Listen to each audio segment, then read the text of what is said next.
A tariff loophole on cheaper imports has been stopped by the Trump administration. How could this affect consumers and small businesses? Fox Business correspondent Edward Lawrence explains. At least 24 countries have suspended shipments to the U.S. over a tariff exemption that is no longer an option. The Trump administration ending the exemption known as de minimis overnight.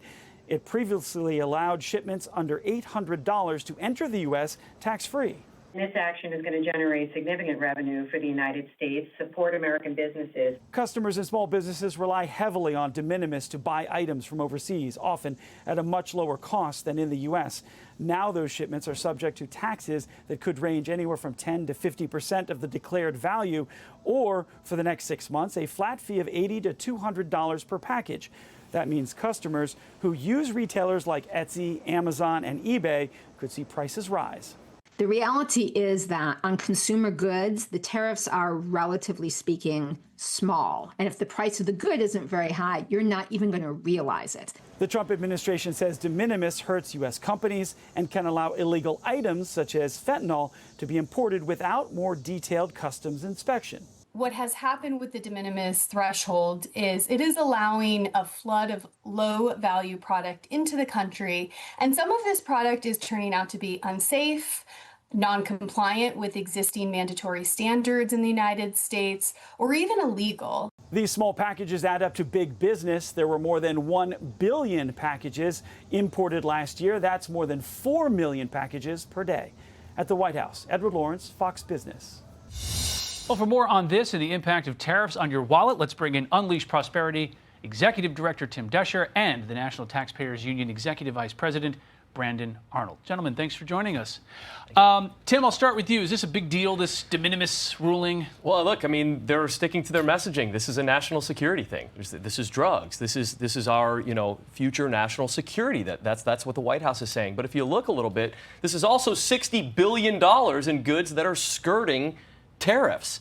So there may be a double whammy going on here where they're saying it's this, but they're also benefiting from, the revenue that could be generated by putting these tariffs back on this. But I'll tell you one thing, it's going to hit small businesses that import in small batch buys from these companies. So little clothing shops that bring in Lululemon, they may order things under $800 to skirt the tariffs, but now that's going to be a little bit more expensive for those moms looking to go to yoga. Yeah, and Brandon, the number of goods, yoga pants and such, driving through this loophole had really exploded over years. Do you think it's an example of abusing the system, or this is just commerce? I think it's just commerce, and I wouldn't even describe it as a loophole. I think it's something that consumers, and as Tim mentioned, small businesses have relied upon to drive down the cost of operations. So, those bracelets or handmade picture frames for my son, the board games that he will get through utilizing that you call it a loophole exemption. I think those prices are all of a sudden going to skyrocket to the tune of maybe $80 a pop.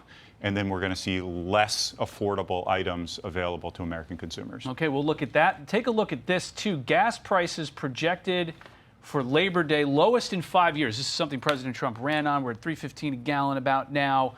You compare that over the last few years, gas prices are down.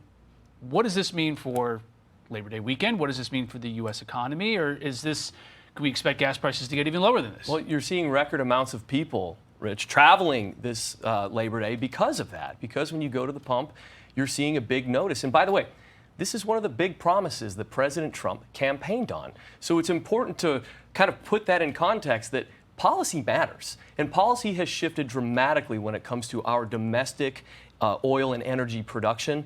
We are pressing into it. We are not backing off of it. We are not subsidizing the green energy that won't lower gases at the pump. We are putting our focus on the things that hit consumers directly in the pocket, and you're seeing that with this. Brandon, the first Labor Day of the second Trump administration, how would you rate how the president has done so far, and what are some of the pitfalls that he needs to look out for on the economy as he moves through the rest of his administration? I mean, I think the pro-energy policies that he put into place are paying off for American consumers here. That is absolutely critical, and it's kind of helped to hold the dam back as it pertains to inflation, because you drive down energy costs, that has such a rippling effect throughout the economy and helps to reduce prices. That being said, I think on the tariff front, if we continue to see these escalation of tariffs, those will eventually hit consumers. So that's just a matter of time before that takes place, barring what happens in the courts, of course.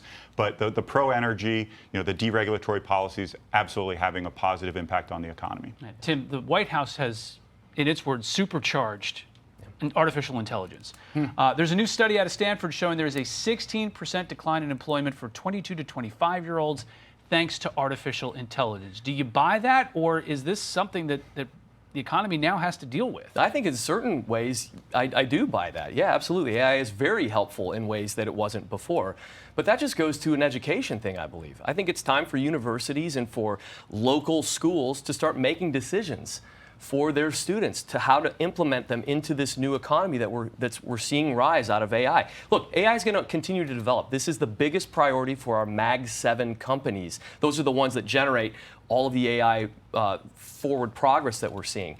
And so I think, Rich, I really do think that this is going to be a huge deal for our education system to try and train these jobs to work for us. But in the process, you are going to see some people misplaced from that. Sure. Brandon, how does the education system, how do universities adapt to this? Yeah, this is creative disruption here, and creative disruption obviously has winners and losers associated with it. There are certain winners that are going to make a lot of money off AI technologies, and there are a lot of losers. There's people that are going to be displaced by this. So universities absolutely need to be forward-thinking. Trade schools, everybody in the education infrastructure, this needs to be a red light for them, and they need to really think about the educational requirements, the needs of the future economy as AI becomes more integrated. Okay, Brandon Arnold, Tim Desher, thanks for joining us. Thank you. Thank you. I'm Steve Doocy. I'm Brian Kilmeade. And I'm Ainsley Earhart. And click here to subscribe to the Fox News YouTube page to catch our hottest interviews and most compelling analysis.